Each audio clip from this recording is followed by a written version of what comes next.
When I walked into the city records office expecting to update our household registration, I never imagined the clerk would look at me with confusion and say, "Miss Dawson, you're listed as unmarried." I froze right there, my heart skipping a beat. Unmarried? After 20 years of marriage?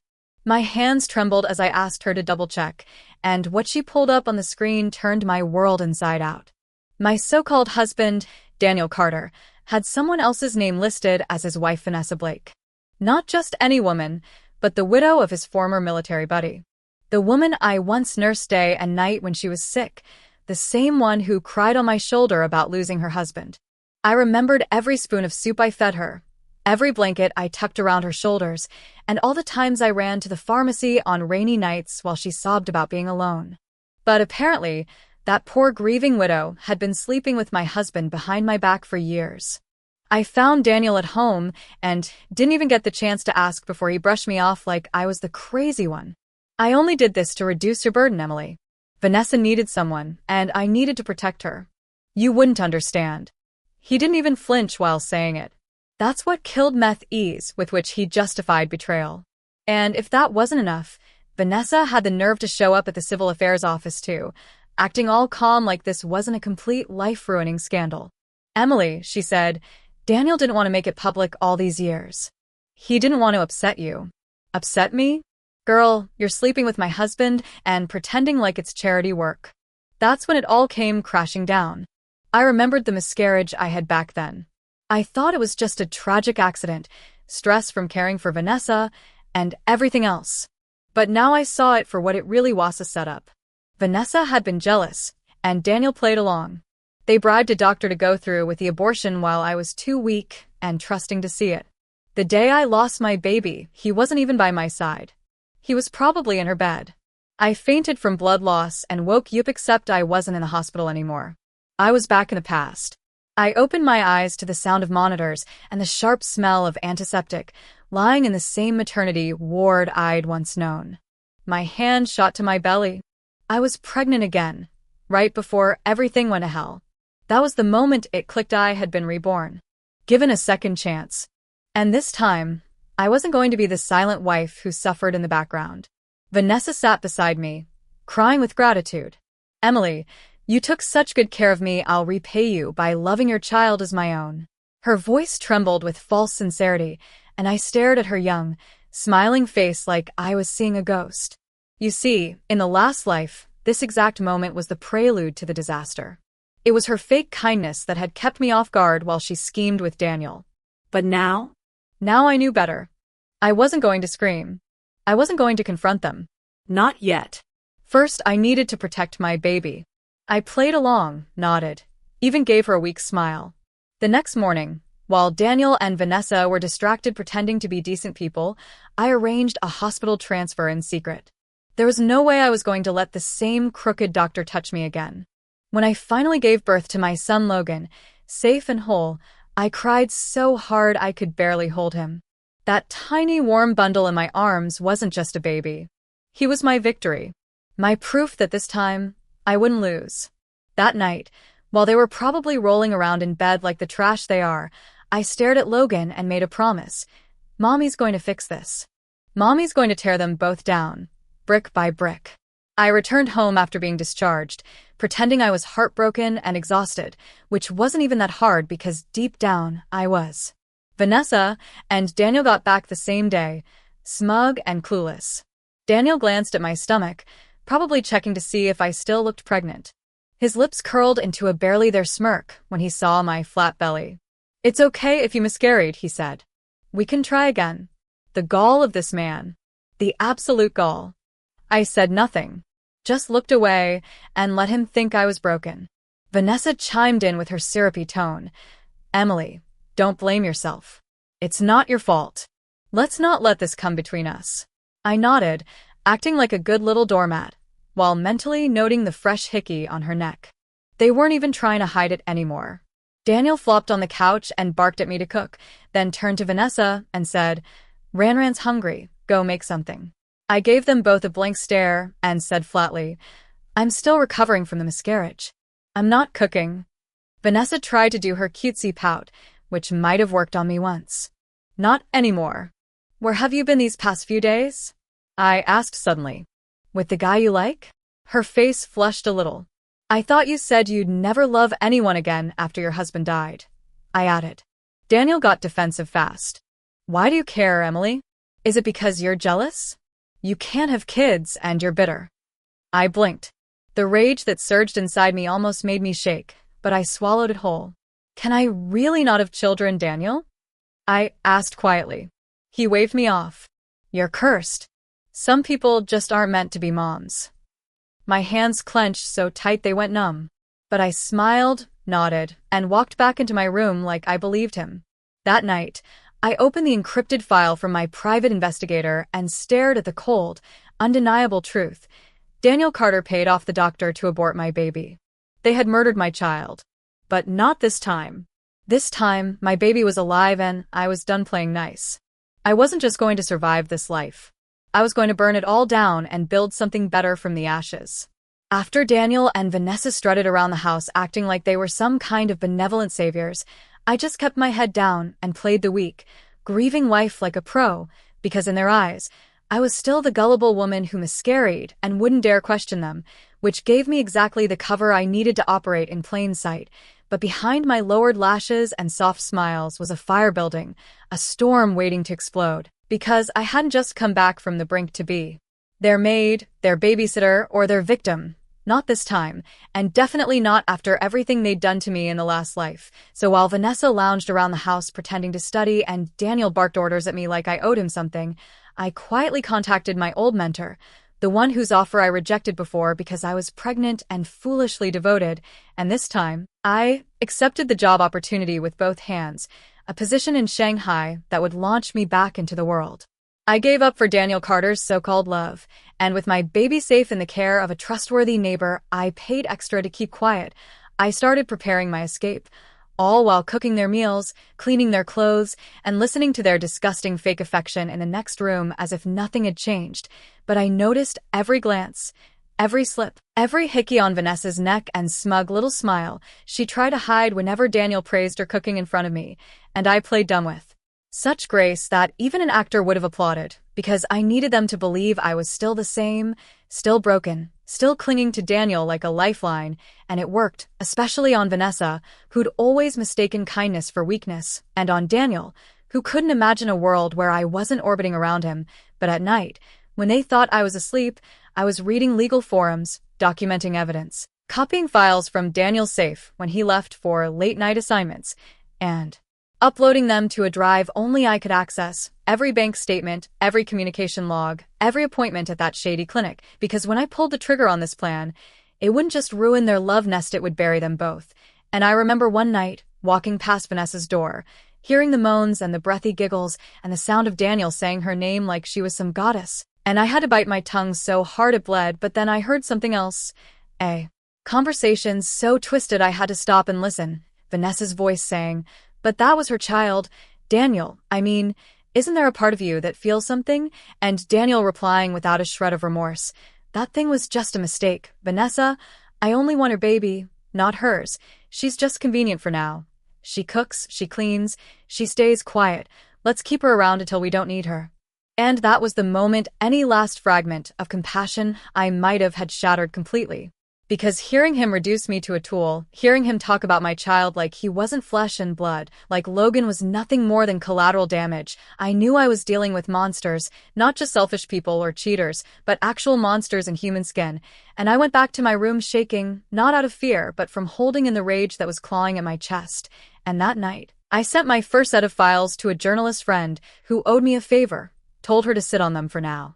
But be ready to publish the second I gave the word, because when I blew this up, I wanted it to hit every news feed in the country. And the next morning, while Daniel mocked me for looking pale and Vanessa fake cried about the stress of her studies, I smiled and served them breakfast, watched them eat like pigs at a trough, completely unaware that every bite was one step closer to their public execution, and I knew I needed more, something undeniable, so I planted a listening device in their room, taped under the bed frame, and a mini camera disguised as a perfume bottle on their nightstand. And over the next few days, I got everything: the flirting, the laughter, the nasty comments about my body, my grief, my baby, and most importantly, Daniel talking about bribing Dr. Smith to perform the abortion without my consent. That was the smoking gun, the kind of evidence that makes judges sit up straight and internal affairs launch investigations. And while collecting all that, I also started building my post-divorce identity, updating my resume, contacting companies, preparing my move to Shanghai with Logan once everything blew up, because there was no way in hell I was staying in the same town that once watched me fall apart in silence while Daniel smiled. And Vanessa played the pitiful widow who never meant to get in the way, and it was around this time that Vanessa began to notice the shift. Maybe it was the way I didn't flinch when she touched Daniel in front of me, or how I stopped apologizing when I didn't do the dishes immediately, or maybe it was the way I looked at her with a little too much calm, like I knew something she didn't. And one night she cornered me in the hallway and said, "Emily, I just want to thank you again for everything. For letting me stay here. I know it's not easy." And I looked her dead in the eyes and said, "Oh, it's no trouble at all. Vanessa, I love watching you work so hard toward your future." And I swear she flinched a little, like she could feel the venom I had hidden under my words. And after that, she got clingier with Daniel, always touching him, always performing affection, and I realized she was insecure, maybe even suspicious, which only made me speed things up, because if either of them got wind of what I was really doing, it could all collapse. So I started preparing for the final act, the banquet, the one they wanted to throw to celebrate Vanessa's college entrance exam, and I pretended to be thrilled, played the part of the supportive sister-wife hybrid they thought they could keep in the shadows, while secretly coordinating with a sound engineer, a hotel manager, and a few strategically placed microphones, because this wasn't just going to be a petty scene, it was going to be an exposé, a career-ending, reputation-shattering, scandal-drenched finale that would leave both of them with nothing. And when Daniel came to me one night and said, "Make sure the banquet's perfect, Emily, it's important for Vanessa's future," I smiled sweetly and said, "Of course, I wouldn't dream of letting her down." And as I turned away, I whispered under my breath, "But you'll regret ever thinking I would let her win." The day of the banquet came faster than I expected, and Daniel was buzzing like he'd just been promoted to God, walking around in a tailored suit that probably cost more than the child support he'd never planned to pay, shaking hands with officers, neighbors, and unit leaders, laughing like a man who thought the world revolved around him. And Vanessa, she was radiant, dressed in a sleek navy blue dress with pearl earrings that matched the fake innocence on her face, playing the supportive family friend so well I wanted to puke, and the entire banquet hall was decked out like a political gala, cameras flashing, speeches lined up, and every table topped with lavish decorations like they were throwing a wedding reception for her future instead of a celebration of her academic exam. And I was there, floating in the middle of it all like a ghost with a purpose, holding Logan in my arms with a quiet, deadly poise of someone who'd waited long enough for her revenge to be both righteous and unforgettable. And as expected, Daniel grabbed the mic midway through the event, clearing his throat dramatically while the spotlight hit his smug little smile, and he said, "I want to thank my wife Emily for her support all these years. Although she recently suffered a miscarriage, she's continued to hold this family together." And I swear, the way he paused for pity from the crowd made my skin crawl, but I didn't flinch, just smiled and nodded like a supportive fool while he went on. "And I'd also like to acknowledge Vanessa Blake, the widow of my fallen comrade, who has worked so hard preparing for the college entrance exam. We consider her part of the family. Emily has been gracious enough to care for Vanessa during this difficult time." And right then, Vanessa stepped forward and took the mic, her voice trembling like some overworked Cinderella, saying, "I'm so grateful to Emily for everything she's done, and even though she lost her baby, I know she'll continue to support me like a sister." And the room erupted in applause, so loud, so hypocritical, as if I was being awarded for sainthood while they crucified me in silence. And I watched these people, these family friends, co-workers, commanders clapping and nodding like Daniel was the epitome of loyalty and duty, completely buying the lie that he was supporting the widow of a comrade while his grieving wife smiled along, and I could feel the tightness in my chest threatening to break me open. But I waited, holding Logan a little closer, pressing the button inside my bracelet that triggered the audio system. And then it happened. Gasps scattered across the room as the speakers overhead started playing raw audio, the sounds of Daniel whispering to Vanessa, "Don't worry, babe. Once Emily's gone, we'll have the whole place to ourselves," followed by Vanessa's breathy reply, "She's such dead weight, pretending to be a victim while I do everything."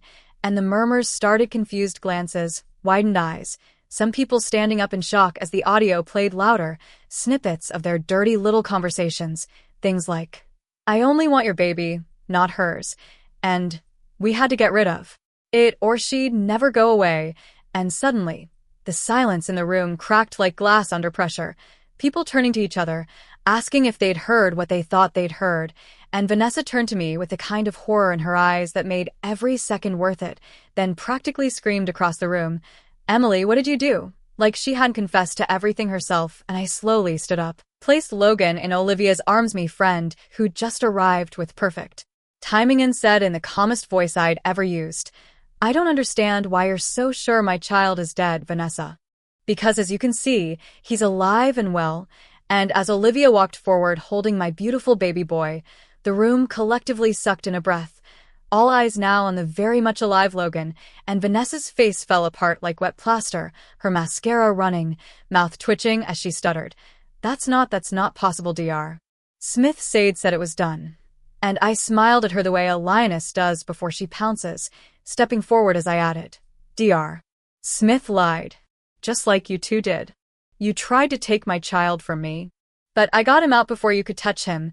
And there it was, her complete breakdown, shrieking about how Daniel promised her everything, yelling at the guests, calling me names, trying to defend herself with lines like, "He said he'd leave her. He said she couldn't carry a child."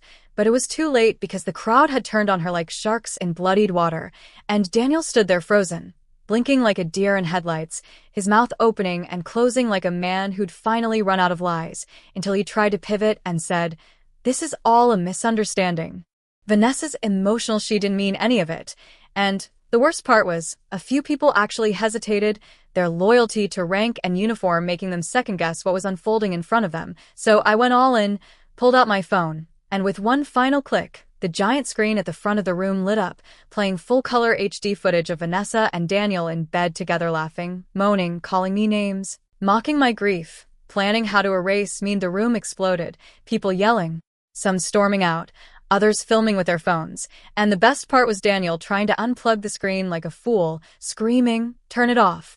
This is illegal," while Vanessa sobbed and clawed at his arm, and someone in the back shouted, "Captain Carter, is this really how you treat your wife?" And the crowd suddenly wasn't on his side anymore, because when you wear a uniform, they expect honor, loyalty, integrity, and Daniel had just thrown all of that away in front of his superiors, his peers, and the community he'd spent decades trying to impress. And when the voices started rising, accusations of corruption, abuse, infidelity, Daniel pointed at me like some desperate man clinging to a life raft and shouted, "She faked it.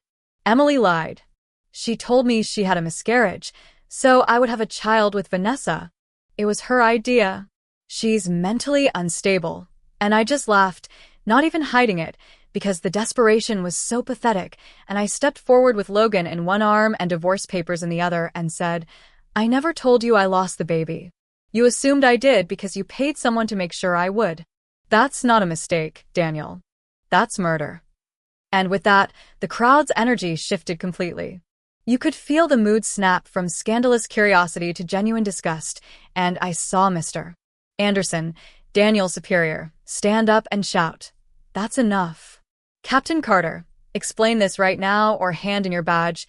And Daniel froze, face drained of color, lips trembling, completely undone, and Vanessa, bless her spiteful little heart, snapped too, slapping Daniel in the chest and yelling, "You said you were going to leave her. You said she couldn't have kids. You lied to me." And he turned on her just as fast, hissing, "You were supposed to keep your mouth shut." And they started arguing right there in front of everyone, like rats trapped in a spotlight, every disgusting thing they'd hidden now exposed, and I didn't even need to say anything else. Just watch them fall apart while Logan wrapped his tiny fingers around mine like he knew his mom had already won. Vanessa's screams were so loud, I thought the chandeliers might start rattling, her voice shrill and cracked as she clawed at Daniel's arm like a drowning woman trying to pull someone else under just to breathe, and the chaos in the banquet hall had fully erupted into a public execution, figuratively, of course, but it felt real enough watching Daniel sweat through his designer shirt while people he once called friends now whispered behind cupped hands, some recording him, some already sending messages to their group chats, and some just staring in disgust as he tried to physically restrain Vanessa while she shouted, "You promised me she'd never give birth. You said we'd get rid of the child, and the moment those words hit the air, it was like someone had dropped a live grenade into the room, because now it wasn't just about cheating or career-ending scandals, it was about attempted murder, and I just stood there, cradling Logan with one arm while holding up the divorce certificate with the other, saying absolutely nothing, because the look on Daniel's face when he realized I had paperwork to prove we were no longer married was far louder than anything I could have screamed, and someone in the crowd actually asked, "Wait, how did she get divorced without knowing?"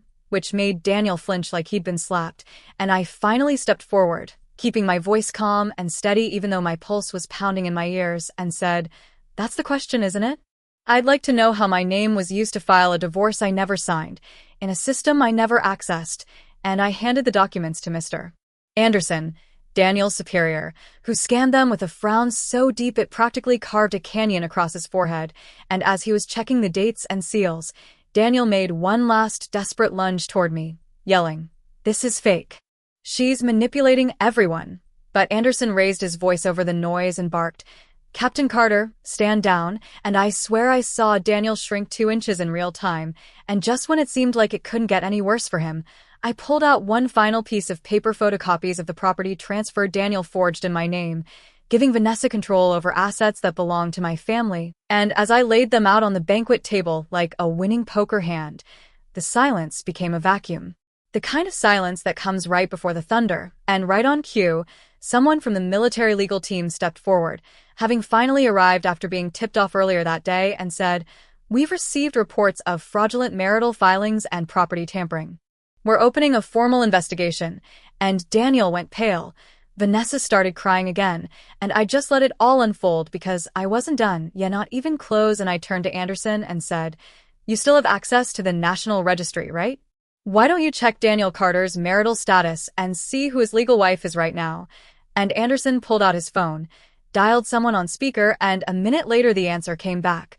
According to the system, Daniel Carter is currently registered as married to Vanessa Blake, and the entire room gasped because that was it. Hat was the final nail in the coffin. The proof that while Daniel was smiling in public and playing the loving husband to a woman he claimed had miscarried, he was already legally married to someone else, and not just someone else, Vanessa, the mistress, the widow, the woman whose husband died under mysterious circumstances. And when I turned to Daniel and asked, "Did you really think you could get away with erasing me like I was just a phase in your life?"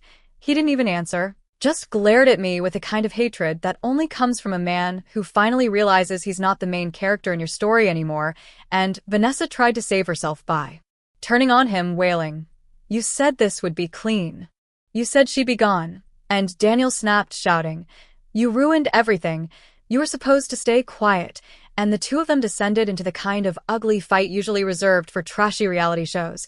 Except this one had military brass watching with folded arms and frowns so deep they looked carved in stone, and the room was so tense you could practically hear everyone holding their breath, until the doors to the banquet hall swung open again, and this time, the people walking in weren't just spectators, they were authorities, real ones, wearing uniforms that didn't come with PR departments, and leading them was Colonel Thompson, the political commissar with a face like Judgment Day, and right beside him was Chief Harris from the Public Security Bureau, and Daniel actually stumbled backward when he saw them, whispering, "No, this wasn't supposed to happen today."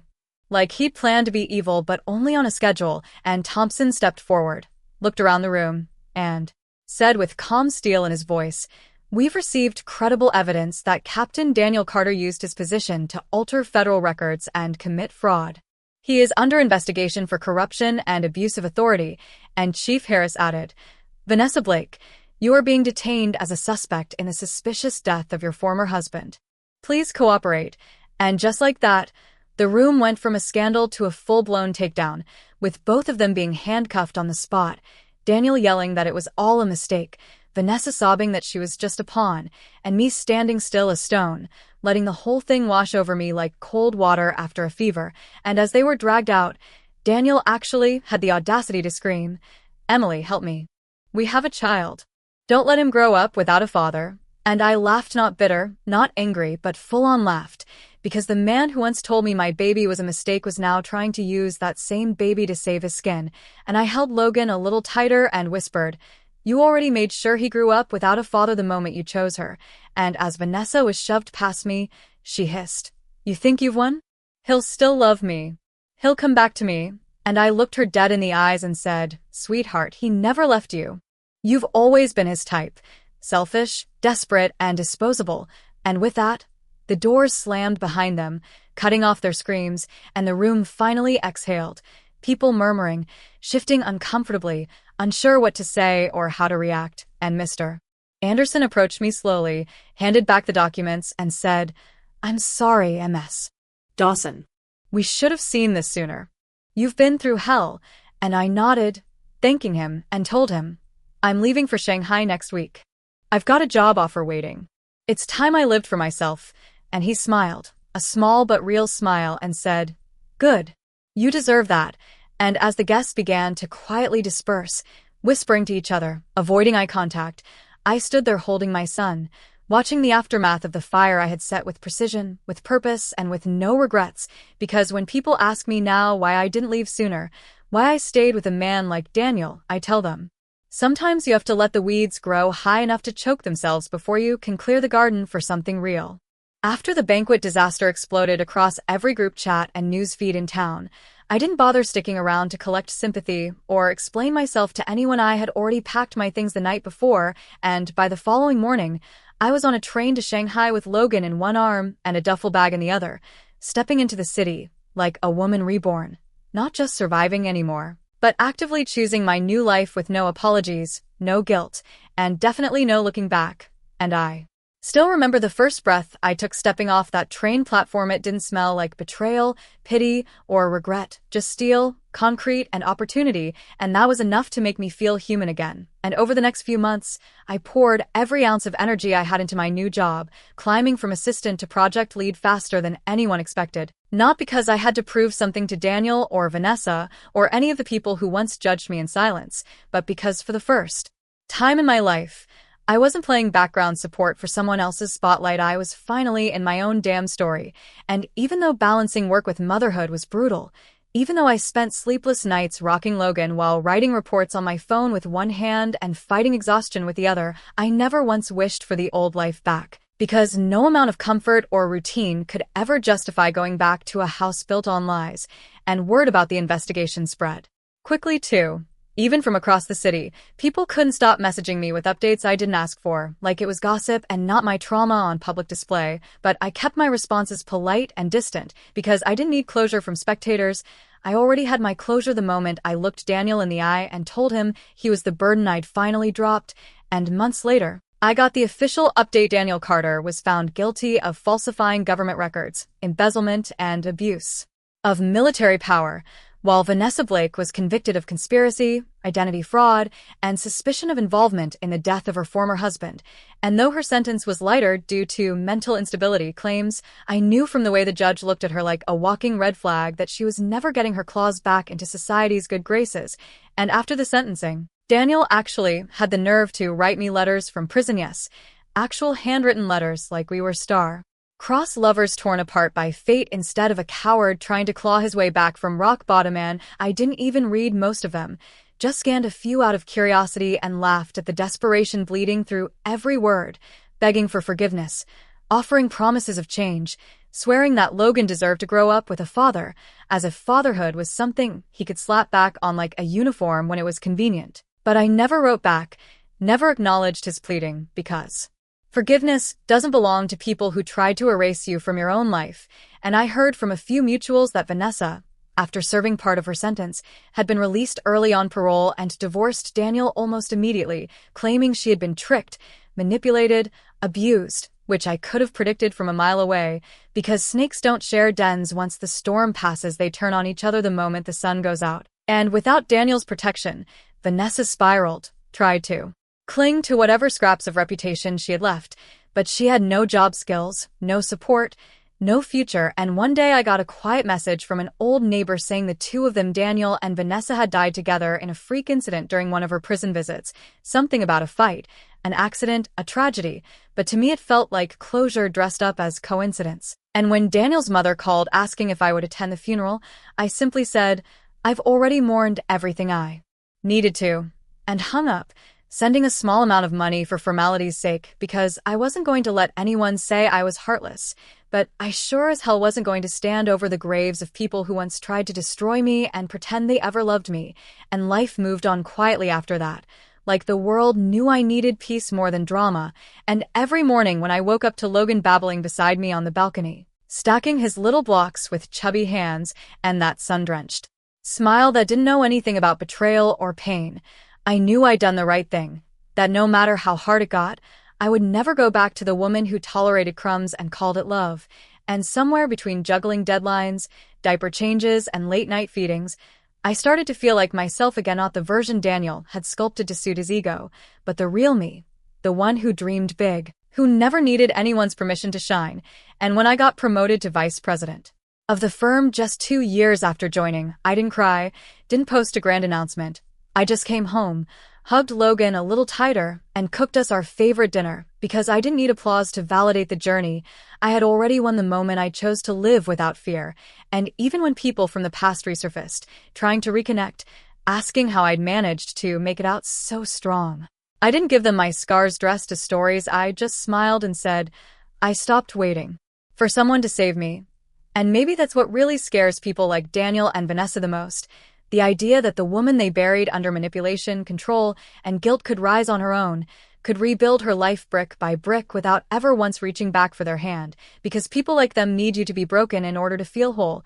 And when you finally stop being their emotional crutch, when you reclaim your voice, your space, your future, they lose every ounce of power they ever had over you. And that's when it hits them. Not when the judge reads the verdict or the handcuffs click shut, but in the silence that follows, when they realize you've built a life they can never touch again. And for me, that silence is everything. Sometimes I still get asked why I didn't retaliate harder, why I didn't sue Daniel and Vanessa for everything they had, why I didn't chase every dime or drag their names through every court until there was nothing left but dust. And the answer is simple. Because I had already won, because by the time their sentences came down and their names were printed on public records as disgraced criminals, I no longer needed revenge, I had peace. And that peace was louder than any punishment I could have arranged. And now, years later, I can sit by the window in my corner office on the 21st floor, sipping my morning coffee while Logan flips through his little picture books across from me, and feel nothing but gratitude for the version of me who refused to let heartbreak define the rest of her life. Because while they rotted away behind bars or wasted their lives chasing delusions of love and loyalty, I rebuilt everything they tried to destroy.